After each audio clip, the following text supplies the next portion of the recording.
Hello everyone, कैसे हैं आप सब। होपफुली फाइन होंगे। मैं उम्मीद करता हूँ लास्ट वीक आपने कुछ लॉजिकल अच्छी स्विंग से ट्रेड करी होंगी। तो एक और वीडियो लेकर हम आपसे हमने प्रेजेंट हैं। इसमें हम क्या डिस्कस करेंगे, हमेशा की तरह कुछ अच्छे स्विंग के सेटअप नज़र आ रहे हैं उन्हें डिस्कस करेंगे। और जो सबसे ज़रूरी चीज़ डिस्कस करेंगे वो ये कि इन स्विंग सेटअप के पीछे लॉजिक क्या है। तो टोटल 12 सेटअप है जिन्हें हम वन बाई वन इस वीडियो में डिस्कस करेंगे। तो इस वीडियो को स्टार्ट करते हैं। एक ज़रूरी चीज़, ये स्विंग के सेटअप्स हैं। इन्हें आप अगर लेस रिस्की ट्रेडर हो शेयर्स में ट्रेड कर सकते हो। अगर आप रिस्क ले सकते हो तो आप फ्यूचर्स में भी ट्रेड कर सकते हो। फ्यूचर्स को हेज करना एक स्मार्ट आइडिया रहेगा। और जो लोग नेकेड ऑप्शन में ट्रेड करते हैं, कई बार स्विंग सेटअप्स में बहुत अच्छी मूव आ जाती है। जैसे लास्ट वीक हमने 4 रिकमेंड किए थे, डाबर, डीएलएफ, इंडिगो, गेल। चारों में मूवमेंट आ गई, चारों में टारगेट हिट हो गए। तो अगर आपने नेकेड ऑप्शंस को बाय किया होगा तो आपको डिसेंट प्रॉफिट हो गया होगा। बट ऑप्शन में कई बार, स्विंग सेटअप में कई बार शेयर साइडवेज भी हो जाता है। तब ऑप्शन में टाइम वैल्यू डीके फेस करना पड़ता है डिस्पाइट ट्रेड सही है। तो आप बुलपुट जैसी स्ट्रेटजीज बना सकते हो अगर आप एक स्मार्ट अप्रोच लगाओ। तो उससे क्या होगा, अगर स्विंग सेटअप में शेयर साइडवेज हुआ तो आपको डिसेंट प्रॉफिट हो जाएगा। तो स्टार्ट करते हैं। सबसे पहला सेटअप है डाबर। लास्ट वीक रिकमेंड किया गया था, क्यों? 550 का एक इंपॉर्टेंट लेवल था, डबल बॉटम की एग्रेसिव एंट्री बना चुका था और स्ट्रॉन्ग लग रहा था शेयर चार्ट में। तो इसे रिकमेंड किया गया था। 545 का ऑन वीकली क्लोजिंग बेसिस का स्टॉप लॉस था। 13 ईएमए और 560 का एक पूरा जोन बन रहा था, वो फर्स्ट टारगेट था। और 574 का सेकंड टारगेट था। इस हफ्ते जो डाबर का हाई लगा है वो लगा है 568.75 का, यानी फर्स्ट टारगेट सक्सेसफुली अचीव हो गया, सेकंड अभी नहीं हुआ है। अगर आपने पहले टारगेट पे प्रॉफिट बुक कर लिया था बहुत ही अच्छी बात है। अगर नहीं किया था, दूसरे का इंतजार कर रहे थे, तो अच्छी बात यह कि शेयर बड़ा स्ट्रॉन्ग क्लोज हुआ है। 13 ईएमए 560 दोनों के ऊपर बड़ा स्ट्रॉन्ग बंद हुआ है। होपफुली जो सेकंड टारगेट है अगले हफ्ते आ जाएगा। तो कंक्लूजन यही है, आपने लिया था, प्रॉफिट बुक कर चुके हो, अच्छी बात है। सेकंड का वेट कर रहे हो, कर सकते हो, कोई बुराई नहीं है। बस 560 यानी जो 13 ईएम है उसको अपना स्टॉप लॉस रख लेना। जो पहली बार ये वीडियो देख रहे हैं उनके लिए सेटअप में कुछ भी नहीं बचा है। अब हम चलते हैं अपने सेकंड सेटअप की तरफ, जो है क्रॉम्पटन। 2 हफ्ते से इसे रिकमेंड कर रहे थे। बड़ा स्ट्रॉन्ग सेटअप बन रहा था। 300 का एक इंपॉर्टेंट लेवल था, गैन लेवल भी था, जिसके ऊपर एक कंसोलिडेशन कर रहा था। 13 ईएमए का सपोर्ट था। तो रिकमेंड किया गया था। 291 वीकली क्लोजिंग बेसिस का स्टॉप लॉस था। 315 और 324 के दो टारगेट थे। इस हफ्ते का जो हाई है वो है 319.5 का। तो फर्स्ट टारगेट सक्सेसफुली अचीव कर दिया शेयर ने। सेकंड टारगेट नहीं हुआ है। तो अगर आपने पहले टारगेट पे प्रॉफिट बुक कर लिया था, it's a very good thing. नहीं किया था, स्टिल पहले टारगेट के ऊपर क्लोज देकर गया हुआ है। आप सेकंड का वेट कर सकते हो, पहले के नीचे अपना स्टॉप लॉस लगा के। तो कंक्लूजन यही है, ट्रेड ली थी, पहला टारगेट आ चुका है, कोई शक नहीं है। दूसरा के लिए अगर आप वेट कर रहे थे तो पहले टारगेट यानी 315 के ऊपर क्लोजिंग आ गई है। आप सेकंड का इंतजार कर सकते हो, बट 315 के आधा 1% नीचे अपना स्टॉप लॉस लगा सकते हो। तो ये दो सेटअप थे। अब एक नए सेटअप को डिस्कस करते हैं, वो है HDFC AMC। शेयर काफ़ी बढ़िया रन में था। पिछले कुछ टाइम से शेयर में बहुत अच्छी रैली आई है। बहुत तगड़े अप ट्रेंड में चला है शेयर, स्टिल अप ट्रेंड में है। हायर हाईज हायर लो की फॉर्मेशन बना रहा है, कोई शक नहीं है। इस रैली आने के बाद से ये जुलाई मिड से सितंबर आ चुका है, लगभग 2 महीने से आप कह सकते हो जोन में अटका हुआ है, 2400 से लेकर 2600 तक के। और इसमें 2500 एक बड़ा इंपॉर्टेंट गैन लेवल है।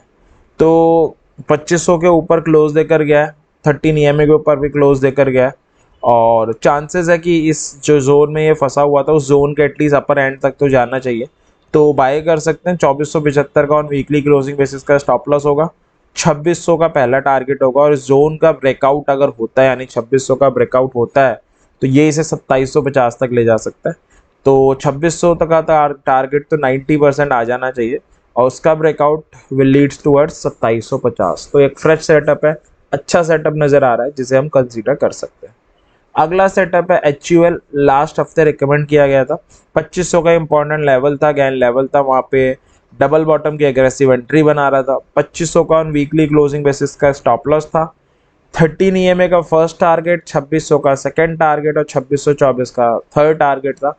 पहला टारगेट तो ऑलमोस्ट अचीव हो गया। 13 ईएमए अगर आप देखोगे इसने 2-3 बार टच किया है इस हफ्ते, बट उसे ब्रेक नहीं कर पाया। तो पहला टारगेट अचीव हो चुका है 13 ईएमए का।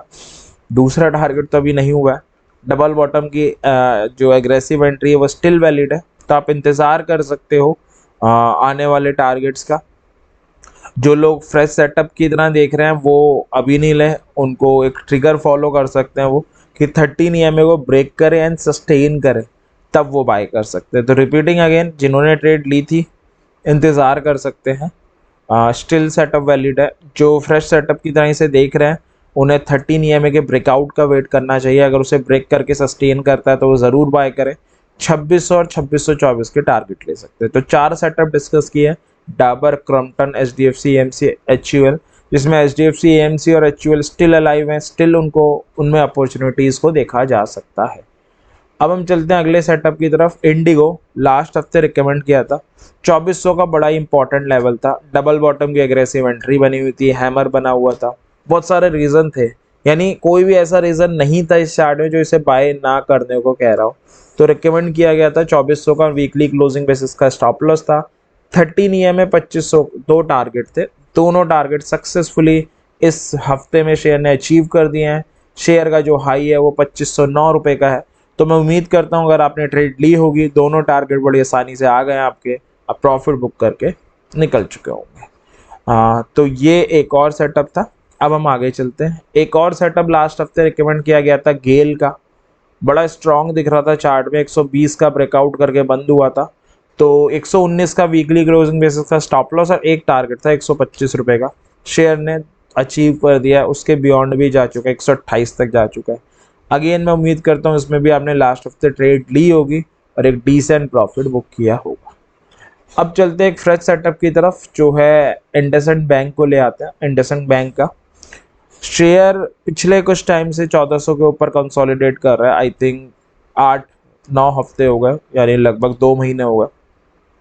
डिस्पाइट बैंक निफ्टी गिर रही है, राइज हो रही है, शेयर 1400 पे अच्छा कंसोलिडेशन कर रहा है और 1425 के आसपास का कहीं रेसिस्टेंस ले रहा है। काफ़ी 9-10 हफ्ते बाद अपना इस जोन को ब्रेक किया है। अगर आप इसका डेली चार्ट देखोगे तो और ज़्यादा विजिबल नज़र आएगा। तो मोमेंटम आने के चांसेस है। बैंक निफ्टी भी 45 के ऊपर स्ट्रांग बंद हुई है, तो 1425 का वीकली क्लोजिंग बेसिस का स्टॉप लॉस और 1500 का एक टारगेट लेके बाय कर सकते हैं। अगर डेली चार्ट, हाँ डेली चार्ट भी ओपन कर लिया है मैंने, तो डेली चार्ट में अगर आप देखोगे तो एक पूरे जोन में ही है शेयर। तो एक अच्छा सेटअप है, फ्रेश सेटअप है, 1500 के टारगेट के साथ बाय बन सकता है। तो एक और सेटअप था। तो जितने अभी हमने सेटअप डिस्कस किए, AMC, HUL एंड इंडसइंड, तीनों देखने लायक है, तीनों में अपॉर्चुनिटी है, तीनों को आप ग्रैब कर सकते हो। बाकी सेटअप क्लोज हो चुके हैं। एक और सेटअप लास्ट हफ्ते रिकमेंड किया गया था, DLF, 500 का बड़ा इंपॉर्टेंट लेवल था, उसके ऊपर क्लोज करके सस्टेन करके बंद हुआ था। 490 का वीकली क्लोजिंग बेसिस का स्टॉप लॉस, 520 और 525 के टारगेट थे, दोनों टारगेट हिट हो चुके हैं। मैं उम्मीद करता हूँ आपने ट्रेड ली होगी और डिसेंट प्रॉफिट बुक किया होगा। अब हम अगले सेटअप पे चलते हैं, जो है ब्रिटानिया। इंपॉर्टेंट लेवल था 4500 का, उस पर डबल बॉटम की एग्रेसिव एंट्री हैमर बना के गया हुआ था। दो टारगेट थे, एक 13 EMA का और एक 4600 का। 13 EMA का टारगेट सक्सेसफुली अचीव हो गया। आप शेयर का हाई देखोगे तो 4590 का है, तो सेकंड टारगेट भी ऑलमोस्ट अचीव हो गया। तो उम्मीद करता हूँ आपने प्रॉफिट बुक कर लिया होगा। अगर नहीं किया है, आप सेकंड टारगेट, थर्ड टारगेट 4750 का इंतज़ार कर रहे थे, तो गुड थिंग ये है कि 13 EMA के ऊपर ही है, ठीक है, आप इंतज़ार कर सकते हो। और अगर 13 EMA ब्रेक करे तो प्रॉफिट बुक करके निकल जाना। अगला सेटअप है ICICI प्रू का। शेयर का एक बड़ा इंपॉर्टेंट गेन लेवल है 550 रुपये का, 2 हफ्ते से उस पर कंसोलिडेट कर रहा है। डेली चार्ट में बड़ा ब्यूटीफुल डबल बॉटम बनाया है, तो एंट्री बनती है 550 का वीकली क्लोजिंग बेसिस पे, स्टॉप लॉस 560 और 575 के दो टारगेट है।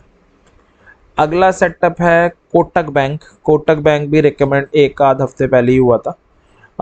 1750 का इंपॉर्टेंट लेवल था, वहाँ पे पियर्सिंग कैंडल बनाई थी। टारगेट आपका, स्टॉप लॉस भी 1750 का वीकली क्लोजिंग बेसिस पे था। टारगेट 13 EMA से 1800 का जोन और 1849 था। पहला टारगेट हिट हो गया। इस हफ्ते का हाई फ्राइडे को इसने 1805 का लगाया, तो पहला टारगेट तो आपका आ गया है। मैं उम्मीद करता हूँ आपने प्रॉफिट बुक कर लिया होगा। नहीं किया है, आप इंतज़ार कर रहे हो, तो अच्छी बात है कि 13 EMA के ऊपर है, बुरी बात ही 1800 के नीचे, तो बीच में फंसा हुआ है। तो अगर इसका ब्रेकआउट होता है तो आप 1849 का इंतज़ार कर सकते हो। ठीक है। लास्ट सेटअप है पीएल का। पीएल भी काफ़ी अच्छा सेटअप है, असेंडिंग ट्रायंगल बना रहा है डेली चार्ट में, और 1100 का इंपॉर्टेंट लेवल उसे जरूर असिस्ट कर रहा है। तो 1050 का वीकली क्लोजिंग बेसिस का स्टॉप लॉस लेके 1200 और 1250 के टारगेट के साथ आप इसे बाय कर सकते हो। बट एक ट्रिगर है, ब्रेकआउट का वेट करना चाहिए, 1100 का ब्रेकआउट हो उसके बाद ही हम बाय कर सकते हैं। तो ये कुछ सेटअप्स थे अगले हफ्ते के लिए जिन्हें आप देख सकते हो, लॉजिकल ट्रेड ले सकते हो। तो इसी विश के साथ कि आने वाला वीक आपके लिए लॉजिकल हो, प्रॉफिटेबल हो, एंड करते हैं। हमेशा की तरह एक एडवाइस रहेगी, हार्ड एंड मनी से ट्रेड कर रहे हैं लॉजिक के साथ करें, विदाउट लॉजिक कभी भी ट्रेड ना करें। तो thank you very much, happy trade.